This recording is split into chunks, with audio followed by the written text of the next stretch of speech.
Hello and welcome to Everyday. Joining us first up, we have Phil Gray, who is the manager of Community Radio Hamilton. We're going to be talking about the service the station provides and how you can get involved. Also, the Waikato River Trails is a fantastic project making use of the wonderful scenery along the Waikato River. And joining us to talk about this, we have Calvin Hainsworth. He's going to share with us all about this project. And also later in the show, we're going to find out about the 50th Jubilee of Centennial Drive. But first up, Community Radio Hamilton has been around for 15 years and it is a fantastic station and service, and joining us to talk more about it is Phil. Welcome to the show, Phil. Thank you very much. Now, Phil, just to get started, what is the Community Radio all about? Well, Community Radio Hamilton is in a very privileged position. We're actually one of 11 community access radio stations, which are quite different to a community station, which can have a whole lot of purposes, but a community access station has a very, very special place in New Zealand. It's around groups in the community who wouldn't otherwise be able to engage with the media, having a place where they can come. Right, so just groups and individuals can come and do their thing and share their message. Essentially, so basically right. Anybody can get involved. Yes. Okay, and you've just had your 15th anniversary. True. And you've had a few changes, I believe. We're very lucky that some big technological advances for us coincided with our 15th anniversary. We're part of a project with two other community access stations that the government has specifically funded to get access radio on the internet. By on the internet, I mean streaming our signal, ultimately right. Podcasting. So we were able to launch that on our 15th birthday in December. Oh, that's pretty exciting. Yeah, and how did you actually get started? Well, the station got started a long time before I became involved with it. It started off as just a small handful of hobbyists getting together and starting up a station, which then grew into a community radio station.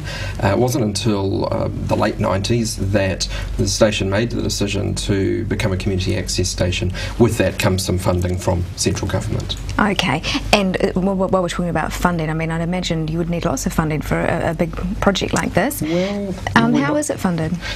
Our principal funder is the government through New Zealand On Air, yes. And each of the 11 community access radio stations receives New Zealand On Air funding. It's not big money that we're talking about. We're a relatively shoestring operation. We're also funded by a number of grants agencies who are very, very important to us, particularly the likes of Trust Waikato. We also have sponsorship opportunities for local businesses. It's a whole range of ways in which we get the funding we need to run a broadcast facility. Right, and what about staff? Small team, 5 people, right. Not all full-time. All of the broadcasters in community access radio are volunteers.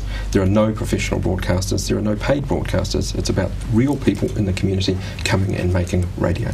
Real radio. Real radio, that's right. So, I mean, I had a read on your website. You've got over 100 shows that's right. that you're actually broadcasting. What sort of shows do you broadcast? A huge range of things.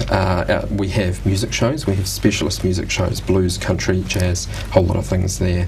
We also have youth shows. It's been our big push recently is to get more young people involved in the media. Mm-hmm. But our top priority, and this is for all access stations, is shows that comply with a certain part of the Broadcasting Act, and this is around minority community groups, particularly ethnic minorities, health and disability groups, women, children. So we have a priority as a community access station. So we have 15 languages, for example, radio shows in 15 languages. Gee, gosh. So how do groups and individuals get involved? What's the criteria?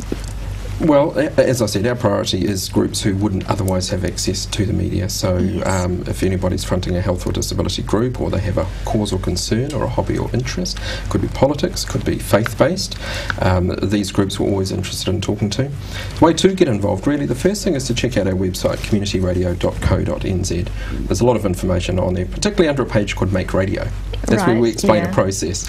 That's a first step, and then we just ask people to ring us, come and see us, and we sit down and have a talk to you about the sort of thing we're interested in having on the station, share some ideas, develop up a concept for a radio show.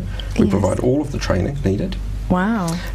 Sometimes people need to wait a little while until there's time available. With 100 radio shows, we don't have a lot of spare time, which is great. That's the sign of a good access radio station. But we're there to listen to the community and so it's a great opportunity, especially for young people to get involved. Absolutely, and I'm particularly pleased that Hamilton's about to get its first radio broadcasting qualification down at Wintec, launches in a few days. We've got a very good relationship with them, and we'll certainly be looking at providing opportunities for some of those students. Yeah, fantastic grounding for those students. Absolutely. Yeah, getting on air and having their message heard. We certainly hope to have a lot more young people involved, yeah. Yeah, absolutely. So sort of at your target group now, what would that be? Well, as an access radio station, we're there to cater to everybody. We don't have one niche group like commercial radio does. They're able to very carefully target who they want to broadcast to. We're there to cater to everybody. Right. And you've got about 20,000 listeners, is that right? Average? It's really difficult for small radio stations to get a good handle on who is listening. The unique thing about access radio is we have, I guess in commercial radio you talk about market penetration. We have strong listenership in the migrant communities particularly. So we have lots of little niche audiences, which makes us quite different to commercial radio, where they can say we have this percentage of any particular age group. Right, and you just finally, you broadcast, it's really the Greater Waikato, isn't it? Well, we have an FM signal in Hamilton City, which is low power FM. We hope to address that this year with getting a higher power FM licence. So if you're around Hamilton City, you should pick us up on 106.7 FM. Yep. If you're outside of Hamilton City, you can always get us on AM 1206, and that reaches the Greater Waikato. Great. But people can get us from anywhere in the world via our website. Yes. We have a live internet stream via the website, communityradio.co.nz. Don't you love it? Well, thanks so much for joining us, Phil, and best of luck for the future with the Community Radio Hamilton. We'll be keeping our eye out, and if anybody would like more information or get involved, maybe start your own show, we've got contact details here. Their phone number there is 078 342170, and also there's a really good website that you can have a look at, which is www.communityradio.co.nz.